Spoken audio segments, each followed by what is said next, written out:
Sir Undavalli Arun Kumar గారు ప్రతి చోట కూడా అనుచిత వ్యాఖ్యలు చేస్తూనే ఉంటారు. అంతకుముందు రాజశేఖర రెడ్డి గారు దాంట్లో ఆయన చేశారు, మినిస్టర్గా పనిచేశారు. ఆయన కాంగ్రెస్ పార్టీలో ఉన్నారు, చేశారు.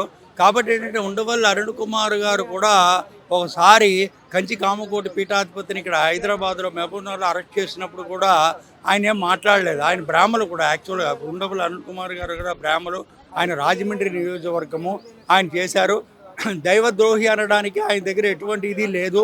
ఇంకో విషయం చెప్తున్నాను, చంద్రబాబు నాయుడు గారు ఈరోజు ఢిల్లీలో ఉంటే కరుణాకర్ రెడ్డి గారు ఏమంటున్నారు, స్వాములు వారి చేత, ఎవరు మన పీఠాధిపతులు ఉంటారు కదా, ఆ స్వాముల వారి చేత బలవంతంగా చెప్పిస్తున్నారు, లడ్డూలో కల్తీ లేదు ఏం లేదు అని చెప్పి మీరు చెప్పండి అని చెప్పిస్తున్నారు అని ఆయన చెప్తున్నాడు.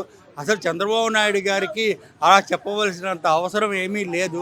స్వాములు ఎవరు అలా చెప్పరు. కారణం ఏంటంటే ఏ స్వాములు ఏదో సరే ఉన్నదో ఉన్నట్టుగా మాట్లాడతారు తప్ప ఒకళ్ళు ఏదో ప్రభావితం చేసేసి లడ్డీలో కల్తీ జరగలేదని చెప్పడానికి సిట్టు వాళ్ళు బ్రహ్మాండమైనటువంటి రిపోర్ట్లు ఇచ్చారు. దీంట్లో యాసిడ్ కలిసింది, అన్నీ కలిసాయి, పామాయిల్ కలిసింది, దీంట్లో ఒక విధమైన కెమికల్స్ కలిసాయి అని చెప్పి బ్రహ్మాండంగా రిపోర్ట్ వచ్చింది. అన్నీ కలిసాయి. దేశవ్యాప్తంగా, నాట్ ఫర్ ఇండియా, వరల్డ్ వేజ్లో ఇది పెద్దగా ఇది వెళ్ళిపోయింది.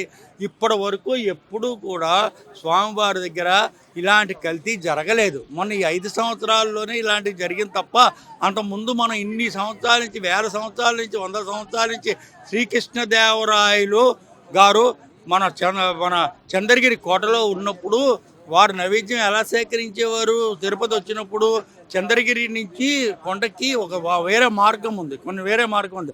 ఆ మెట్లలో ఒక హాఫ్ కిలో గంటలు ఉండేవి. ఇప్పట్లో మనకులో సెల్ ఫోన్, స్వామివారి నైవేద్యం అయిపోయింది మీరు భోజనం చేయొచ్చు అనేటటువంటి ఫెసిలిటీ అప్పుడు లేదు కదా. ఆ గంటలు కొడితే ఆ గంటలు విని ఆ కింద చంద్రగిరి కోటలో గంట వినిపించగానే వారు అప్పుడు నైవేద్యం చేసేవారు, ప్రసాదం లడ్డు ప్రసాదం తీసుకునేవారు అనమాట. ఈ లడ్డు యొక్క ప్రత్యేకత ఏంటి, ఒక టైంలో మా నాన్నగారు వెంకటేశ్వర స్వామి వారు భక్తులు. కాదు అంకుల్, ఒక మాట, జగన్ గారు అంటున్నారు వైసీపీ కార్యకర్తల జోలికి వస్తే ఎవరిని వదలము అంటున్నారు.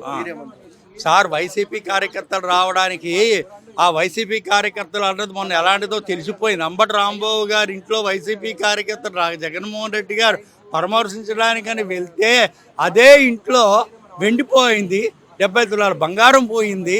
వైసీపీ కార్యకర్తలు ఒక అతనేమో పడి చనిపోయాడు ఫస్ట్ టైం వెళ్ళినప్పుడు, తర్వాత ఇద్దరు చనిపోయారు.